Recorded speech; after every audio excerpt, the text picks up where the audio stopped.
Eu sou o ex mais amado do Brasil.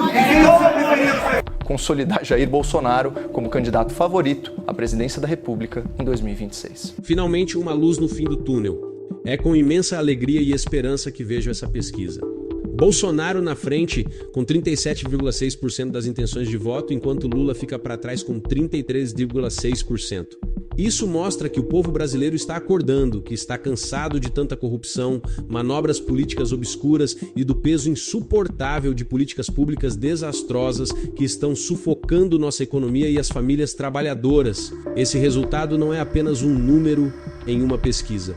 Ele reflete o desejo de milhões de brasileiros que querem voltar a ter um país livre, próspero e comprometido com a verdade, com a segurança, com a liberdade de expressão e com o respeito aos valores que nos formaram como nação. O governo atual pode tentar de tudo: aparelhar instituições, manipular narrativas e até mesmo tentar calar vozes divergentes, mas a força do povo é maior. As urnas de 2026 prometem ser o divisor de águas.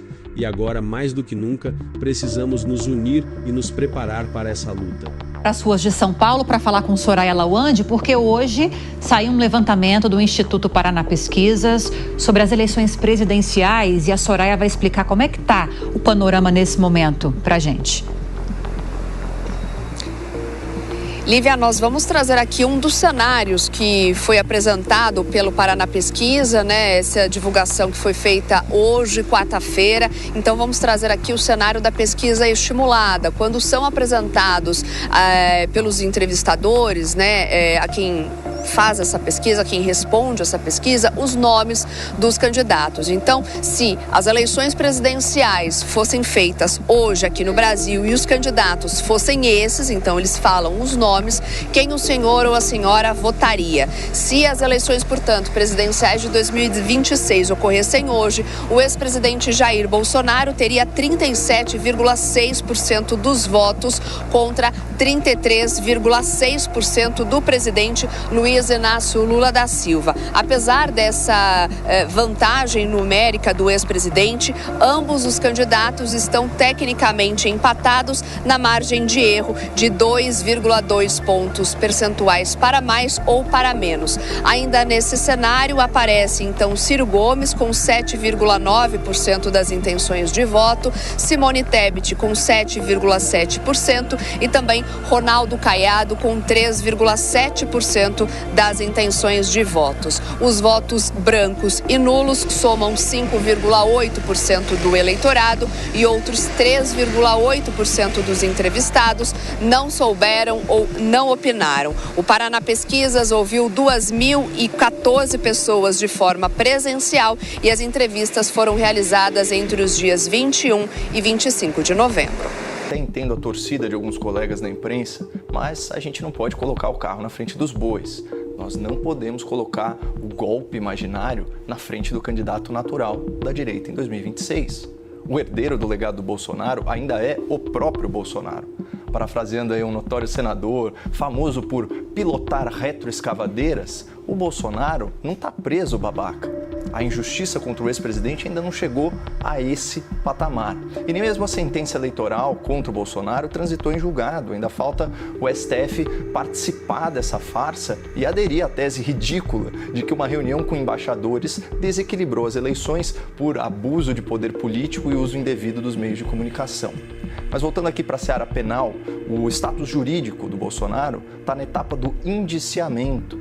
Nessa fase, a autoridade investigativa aponta indícios de supostos delitos. Ainda faltam denúncia, julgamento, recursos do processo, tem chão pela frente e Donald Trump pela proa. Mas para quem perdeu a conta, esse já é o quarto indiciamento em desfavor do ex-presidente Jair Bolsonaro. O primeiro é sobre o golpe imaginário, o segundo é sobre o cartão de vacinas, o terceiro é sobre as joias presenteadas e devolvidas. E o próximo indiciamento, ao que tudo indica, será esse sobre espionagem. Já as acusações anteriores de racismo gordofóbico, genocídio pandêmico e importunação de baleias não prosperaram. E só uma curiosidade sobre a próxima fase dos processos. A próxima fase é a denúncia. denúncia. O responsável por denunciar Bolsonaro é o Dr. Paulo Gonet, um procurador-geral da República escolhido fora da lista tríplice do Ministério Público. Foi a primeira vez que o Lula fez isso como presidente. E vejam só que coincidência. O indicado do senhor Lula era sócio do ministro Gilmar Mendes e foi o responsável pelo parecer do MP para tornar Bolsonaro inelegível por 8 anos naquele processo no TSE. Talvez por isso, a Transparência Internacional, naquele seu relatório anual sobre a corrupção no Brasil, tem identificado que a escolha do procurador Paulo Gonet é um exemplo do chamado judiciário de coalizão. Uma justiça aparelhada para, supostamente, agradar as elites dos tribunais e beneficiar os interesses do governo petista. É uma tese interessante. O fato é que não será surpresa para ninguém se a PGR mergulhar de cabeça na narrativa do golpe. Aliás, uma curiosidade reportada pela CNN. A PGR não descarta unificar todas as acusações em uma grande peça de ficção jurídica para tentar enterrar politicamente o senhor Jair Bolsonaro. Contudo, como eu disse lá no começo, é preciso que os processos, é preciso que os recursos se esgotem para a gente discutir um eventual legado de Bolsonaro. Até porque ele é o candidato favorito para vencer as eleições em 2026. Gazeta do Povo, 27 de novembro, vulgo hoje. Pesquisa mostra Bolsonaro com 37% contra 33% de Lula se a eleição fosse hoje. De acordo com o levantamento divulgado pelo Instituto Paraná Pesquisas, se a eleição presidencial fosse hoje, o ex-presidente Bolsonaro teria 37% dos votos, o presidente Lula 33%. Em uma simulação de segundo turno, Bolsonaro aparece com 43% dos votos contra 41% de Lula. Em um cenário sem Lula, Bolsonaro lidera no primeiro turno com 38% dos votos. Nesse caso, Leandro, o Haddad teria 14%, enquanto Ciro Gomes também 14%. Então, parece que esse é o verdadeiro legado do golpe imaginário e do seu respectivo teatro jurídico. Consolidar Jair Bolsonaro como candidato favorito à presidência da República em 2026. Essa pesquisa é um sinal de que não estamos sozinhos, que ainda há esperança para o Brasil voltar ao caminho certo. Vamos continuar firmes, defendendo aquilo que acreditamos e mostrando que a verdade sempre prevalece. Vamos às ruas, às redes, ao diálogo com nossos amigos e familiares, porque o Brasil que queremos está ao nosso alcance.